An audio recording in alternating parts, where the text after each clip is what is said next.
ሰላም የኢትዮ ግሎባል ቤተሰቦቻችን፣ በዛሬው ዝግጅታችን በመካከለኛው ምስራቅ እጅግ አሳሳቢ ደረጃ ላይ ስለደረሰው ወታደራዊና ዲፕሎማሲያዊ ፍጥጫ ዝርዝር መረጃዎችን ይዘላችሁ ቀርበናል። ኢራን ለ2 ሳምንታት የተቆረጠው የተኩስ አቁም ስምምነት ማብቂያ ላይ በደረሰበት በዚህ ወሳኝ ሰዓት ዳግም ለሚቀሰቀስ ማንኛውም አይነት ጦርነት ሙሉ በሙሉ መዘጋጀቷንና ለጠላቶቿ አዲስ ሲኦል የሚሆኑ ያልተጠበቁ ወታደራዊ ስልቶችንና አዳዲስ የጥቃት ኢላማዎችን ማዘጋጀቷን አስታውቃለች። ዋሽንግተን በኢራን ወደቦች ላይ የባህር ላይ እገዳ በጣለች ሰዓትና ፕሬዚዳንት ዶናልድ ትራምፕ የኢራንን መሰረተ ልማቶች እንደሚያወድሙ በመዛታቸው ሳቢያ ቀጠናው በማንኛውም ደቂቃ ወደ ቀጥታ ጦርነት ሊያመራ የሚችልበት ከፍተኛ ስጋት ውስጥ ወድቋል። ቴህራንም በበኩሏ በዛቻ ስር ለሚደረግ ማንኛውም ድርድር እጅ እንደማትሰጥና ለጠላቶቿ ብርቱ አጸፋን ለመመለስ ቃታው እጇ ላይ መሆኑን በይፋ ገልጻለች። ለመሆኑ አዲሱ የኢራን የጦርነት ዝግጅት ምን ይመስላል? ከድርድሩ ጋር ተያይዞስ ኢራን ምን አለች? የሚለውን በዝርዝር እናስደምጣቸዋለን። በሌላ በኩል ደግሞ ሩሲያ ለአጋሯ ኢራን እጅግ ጥብቅና ሚስጥራዊ የሆነ መልእክት መላኳ ተሰምቷል። ሞስኮ በዚህ መልእክቷ አሜሪካ በማንኛውም ሰዓት አዲስ የጥቃት እርምጃ ልትወስድ ስለምትችል ቴህራን ወታደራዊ ዝግጁነቷን እንድታጠናክር ያሳሰበች ሲሆን ዋሽንግተን በድርድር ስም የምታሳያቸው እንቅስቃሴዎችም ኢራንን ለማዘናጋት የታለሙ የማታለል ሴራዎች ሊሆኑ እንደሚችሉ በብርቱ አስጠንቅቃታለች። ከዚሁ ጋር ተያይዞ ሩሲያ በሞስኮ አውሮፕላን ማረፊያ በእስራኤላውያን ላይ የወሰደችውን የእስር እርምጃ ተከትሎ የኢራን ጠላት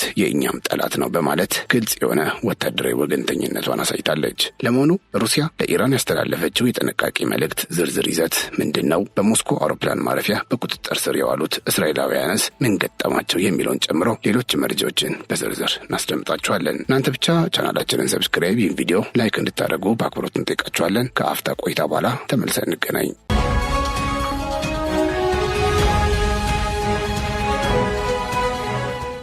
የመካከለኛው ምስራቅ ቀውስ አዲስና አደገኛ ምዕራፍ ላይ በደረሰበት በዚህ ወቅት ኢራን ሊቀሰቀስ ለሚችል አዲስ ጦርነት ሙሉ በሙሉ መዘጋጀቷንና ለጠላቶቿ አዲስ ሲኦል የሚሆኑ ያልተጠበቁ እቅዶችን ማዘጋጀቷን አስታውቃለች። የታስኒም የዜና ወኪል እንደዘገበው የተኩስ አቁም ስምምነቱ ሊያበቃ ባለበት በዚህ ሰዓት ቴህራን ለማንኛውም አይነት የተጫነባት ጦርነት አስፈላጊውን ወታደራዊ ዝግጅት አጠናቃለች። ዋሽንግተን በኢራን ወደቦች ላይ የባህር ላይ እገዳ መጣሏና ከልክ ያለፈ ጥያቄዎችን ማቅረቧ አዲስ ድርድር እንዳይጀመር እንቅፋት መሆኑን የገለጹት እነዚሁ የዜና ምንጮች ኢራን ግን ላለፉት 2 ሳምንታት ዳግም ለሚቀሰቀስ ግጭት ከፍተኛ ዝግጅት ስታደርግ መቆይቷን አመልክተዋል። በዚህ መሰረት አዳዲስ የጥቃት ኢላማዎች ዝርዝር መዘጋጀቱንና አሜሪካም ሆነች እስራኤል ጥቃት ቢጀምሩ ገና ከመጀመሪያው ከፍተኛ ዋጋ የሚያስከፍልና ወደ ሲኦል የሚቀይር አጸፋዊ እርምጃ እንደሚጠብቃቸው ቴህራን አስጠንቅቃለች። ይህ አዲስ ውጥረት የተቀሰቀሰው አሜሪካና እስራኤል ባለፈው የካቲት 21 ቀን በኢራን ላይ የፈጸሙትን ወታደራዊ ጥቃት ተከትሎ ሲሆን በወቅቱ የኢስላማዊ አብዮታዊ መሪ የነበሩት አያቶላ አሊ ኻሜኒ መገደላቸውና በኒውክሌር ተቋማት፣ በትምህርት ቤቶች፣ በሆስፒታሎችና በድልድዮች ላይ ከፍተኛ ጉዳት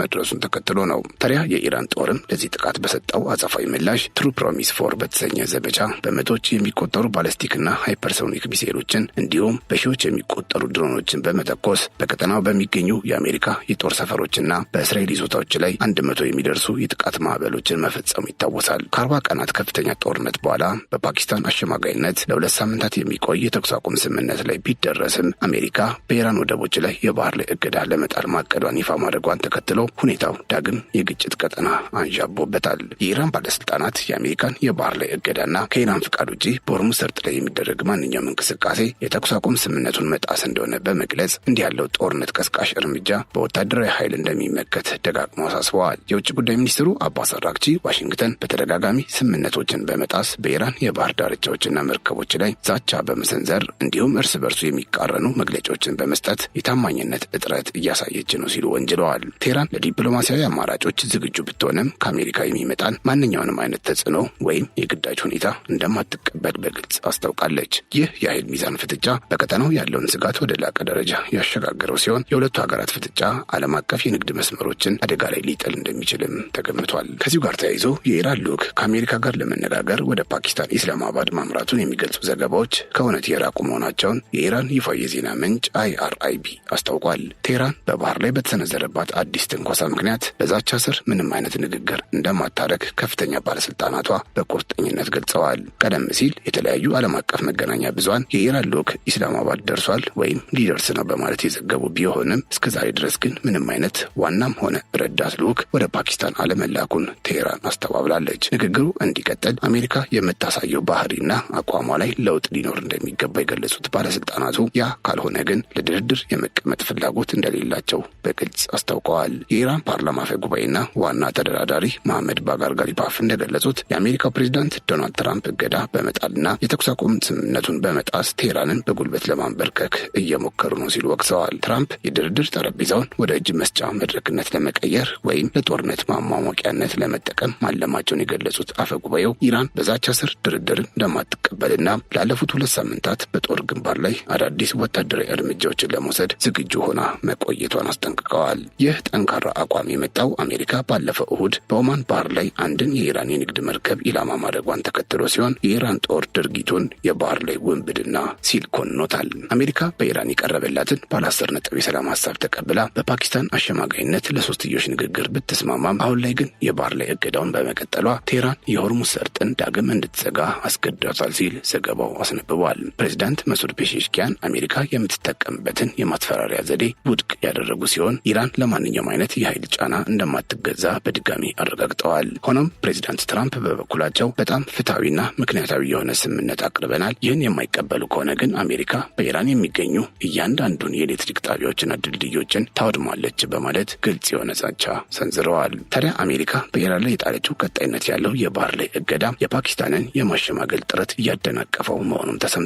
እንደ መረጃዎች ከሆነ የፓኪስታን የጦር አዛዥ አሲም ሞኒር ለፕሬዚዳንት ትራምፕ በላኩት መልእክት በኢራን ወደቦች ላይ የተጣለው እገዳ ኢስላማባድ ጦርነቱን በዘላቂነት ለማስቆም የምታደርገውን ጥረት እያዳከሙ መሆኑን ገልጸዋል። በአሁኑ ወቅት በመካከለኛ ምስራቅ ያለው ሁኔታ በማንኛውም ደቂቃ ወደ ቀጥታ ጦርነት ሊያመራ በሚችልበት ከፍተኛ ስጋት ውስጥ ይገኛል። ኢራን ለሚሰነዘርባት ማንኛውም ጥቃት አዳዲስና አስገራሚ የሆኑ ወታደራዊ ምላሾችን ለማሳየት መዘጋጀቷን ስትገልጽ፣ አሜሪካ በበኩሏ በኢኮኖሚና በወታደራዊ ዛቻ ቴህራንን ለማስገደድ እየሞከረች ነው። ፓኪስታን የምታደርገው የሽምግልና ጥረት በአሜሪካ እገዳና በኢራን አለመተማመን ምክንያት ግድግዳ ላይ የተጋጨ ይመስላል። በመሆኑም በቀጣዮቹ ጥቂት ቀናት ውስጥ የሚኖሩ ዲፕሎማሲያዊ እንቅስቃሴዎች ወይም ወታደራዊ እርምጃዎች የቀጠናውን ብቻ ሳይሆን የዓለምን የኃይል ሚዛንና የኢኮኖሚ ደህንነት የሚወስኑ ይሆናሉ ተብሎ ይጠበቃል።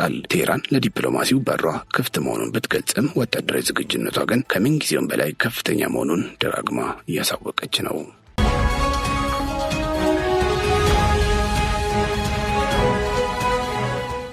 ታዲያ በመካከለኛው ምስራቅ እያገረሸ የመጣውን ቀጠናዊ ውጥረት ተከትሎ ሩሲያ ለአጋሯ ኢራን ያስተላለፈችው አስቸኳይ ማስጠንቀቂያና በሞስኮ አውሮፕላን ማረፊያ በእስራኤላውያን ላይ የተወሰደው እርምጃ አዲስ ዲፕሎማሲያዊ ሽኩቻ ቀስቅሷል። ሩሲያ አሜሪካ አዲስ የጥቃት ዙር ከመጀመሯ በፊት እንደ መግቢያ ልትጠቀምበት የምትችለውን የሚዲያ ትርኢት ወይም የማታለል ሴራ ኢራን በቁም ነገር እንድትመለከተው ነው ያሳሰበችው። ይህ ማስጠንቀቂያ እንዲህ አይነቱ ሁኔታ እንደ ተራ ፖለቲካዊ መልእክት ተደርጎ መታየት የለበትም የሚል አጽንኦት የሰጠ ሲሆን ይልቁንም አዲስ ግጭትን ለመቀስቀስ ሁኔታዎችን ለማመቻቸት የታለመ ተግባራዊ ስልት ተደርጎ ሊወሰድ እንደሚገባ አመልክቷል። ማስጠንቀቂያው በተለይ የኢራን ባለስልጣናት ማንኛውንም በዲፕሎማሲ ወይም በሚዲያ የሚመሩ ክስተቶችን በጥንቃቄ እንዲከታተሉ ያሳሰበ ሲሆን ምክንያቱም እነዚህ ነገሮች ለወታደራዊ እቅድ ወይም ለስትራቴጂካዊ ቦታ ሽግግር እንደ ሽፋን ሊያገለግሉ ይችላሉ የሚል ስጋት በሩሲያ በኩል ስላለ ነው። የሞስኮ ስጋት የሚመነጨው የሚዲያ ትርኢት የሚለው መጠቀስ በተለይ ከድርድር ወይም ውጥረትን ከመቀነስ ጋር የተያያዙ ይፋዊ መግለጫዎች የተሳሳተ ግንዛቤ ለመፍጠርና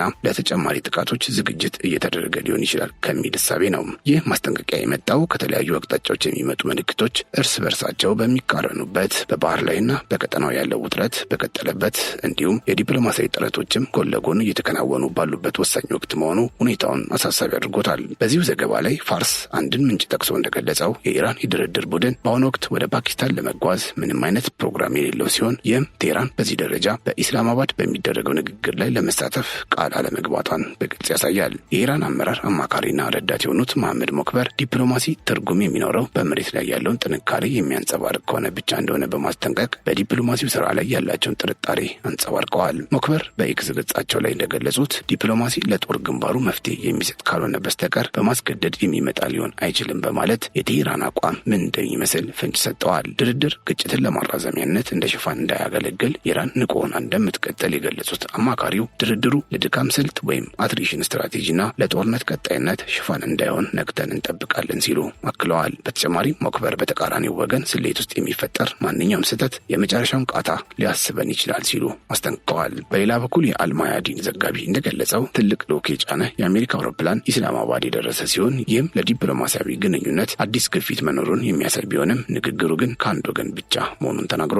ዘጋቢው አሁን ላይ ንግግሩ እየተካሄደ ያለው ከአንድ ወገን ብቻ እንደሆነ ገልጿል። ይህም ኢራን እስካሁን በይፋ ወደ ድርድሩ አለመግባቷንና የአሜሪካን ጥረት በጥርጣሬ አይን እያየችው እንደሆነ ያመለክታል። እነዚህ ዲፕሎማሲያዊ ክንውኖች እየመጡ ያሉት አሜሪካ በኢራን የባህር ላይ እንቅስቃሴ ላይ በወሰደችው እርምጃ ውዝግቦች በቀጠሉበት ወቅት ሲሆን ከአንድ ሳምንት በፊት ትራምፕ ቴህራንን ለስምምነት ለማስገደድ በኢራን ወደቦች ላይ እገዳ መጣላቸው ይታወሳል።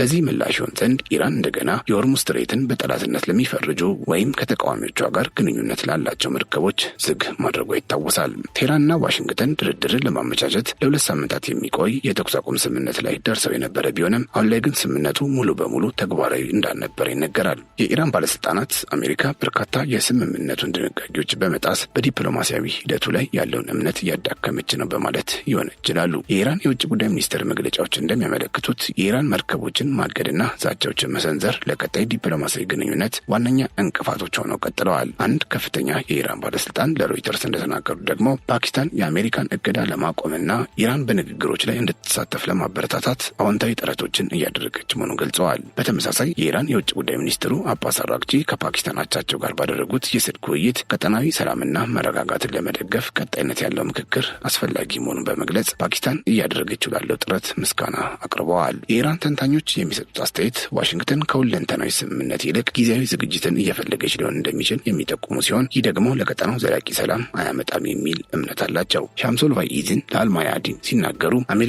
በዚህኛው ዙር ስምምነት አትፈልግም፣ ይልቁንም የተኩስ አቁሙን ለማራዘሚያነት የሚያገለግል ጊዜያዊ ግንዛቤ ነው የምትፈልገው ብለዋል። ቴህራን ለዲፕሎማሲያዊ ግንኙነትም ሆነ ውጥረቱ እንዲባባስ ለሁለቱም ዝግጁ መሆኗን በተለይም የእገዳው መነሳትና ለኒውክሌር መብቷ እውቅና ካልተሰጠ በስተቀር ለድርድር እንደማትቀመጥ አክለዋል። የእስራኤል ሚዲያ ዘጋቢዎች ደግሞ የእስራኤል ባለስልጣናት አሁን ባለው የአሜሪካ ኢራን የድርድር ሂደት ላይ ያላቸው ተጽዕኖ ውስን መሆኑን እንደሚገነዘቡና አንዳንዶች እስራኤል አሁን ባለው ንግግር ውስጥ በቀጥታ እንደማትሳተፍ መናገራቸውን ዘግበዋል። ይህም በአሜሪካና በእስራኤል መካከል በኢራን ጉዳይ ላይ መጠነኛ የሆነ የአመለካከት ልዩነት መኖሩን የሚጠቁም ነው።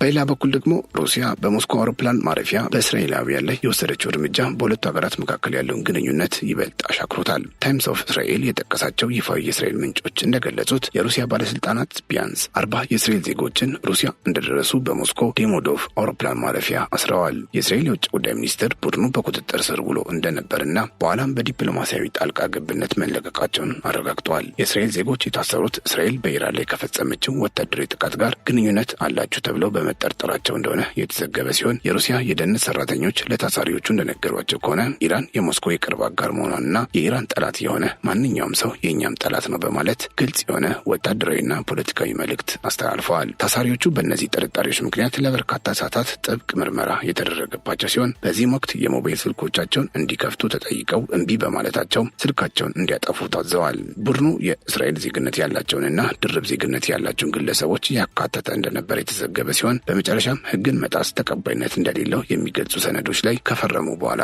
እንዲደቀቁ ተደርጓል። ይህ እርምጃ ሩሲያ ለኢራን ያላትን ወገንተኝነት በተግባር ያሳየችበትና ለእስራኤልም ግልጽ ማስጠንቀቂያ የሰጠችበት ክስተት ተደርጎ ተወስዷል። የእስራኤል ውጭ ጉዳይ ሚኒስትር ስለ ሁኔታው ካወቀ በኋላ ወዲያውኑ ጣልቃ መግባቱን የገለጸ ሲሆን በውጭ ጉዳይ ሚኒስትሩ ጌዲዮን ሳዓር ትዕዛዝ መሰረት ሚኒስትሩ በሞስኮ ካለው የውጭ ጉዳይ ሚኒስትርና በእስራኤል ከሚገኘው የሩሲያ ኤምባሲ ጋር አስቸኳይ ንግግር ማድረጉን አስታውቋል። ከዚህ ዲፕሎማሲ ጣልቃ ገብነት በኋላ ችግሩ ተፈቶ የእስራኤላውያኑ መግባት ቢፈቀድም እስራኤል ግን በሁኔታው ክፉኛ እንዳዘነች ተናግራለች። የእስራኤል ውጭ ጉዳይ ሚኒስትር ለሩሲያ ባለስልጣናት ድርጊቱ ፈጽሞ ተቀባይነት የሌለው መሆኑንና እስራኤል ጉዳዩን በቁም ነገር እንደምትመለከተው በይፋ ማሳወቁን ገልጿል። ይህ እስር የተከሰተው የሩሲያ ዋነኛ አጋር ከሆነችው ኢራን ጋር በተገናኘው ጦርነት ምክንያት ጂኦፖለቲካዊ ውጥረት በነገሰበት ወቅት መሆኑ የሁኔታውን ክብደት ይጨምረዋል። በአጠቃላይ በቀጠናው ያለው ሁኔታ አሜሪካ በዲፕሎማሲ ስም ወታደራዊ ዝግጅት ታደርጋለች ከሚለው የሩሲያ ስጋት ጀምሮ በሞስኮ በሞስኮ አውሮፕላን ማረፊያ እስከተፈጸመው እስር ድረስ ያለው ክስተት መላው መካከለኛ ምስራቅ በማንኛውም ሰዓት ሊፈነዳ በሚችል ከፍተኛ ውጥረት ውስጥ መሆኑን የሚያሳይ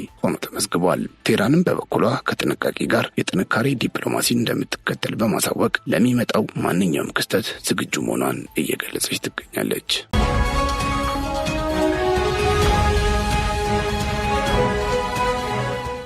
የተከበራችሁ የኢትዮ ግሎባል ቤተሰቦቻችን ለዛሬ ያዘጋጀላችሁ መረጃዎች እነዚህን ይመስሉ ነበር። አብራችሁን ስለነበራችሁ እጅግ እናመሰግናለን። ቻናላችንን ሰብስክራይብ፣ ይህን ቪዲዮ ላይክ ማድረግ እንዳይረሳ። በያላችሁበት ሰላም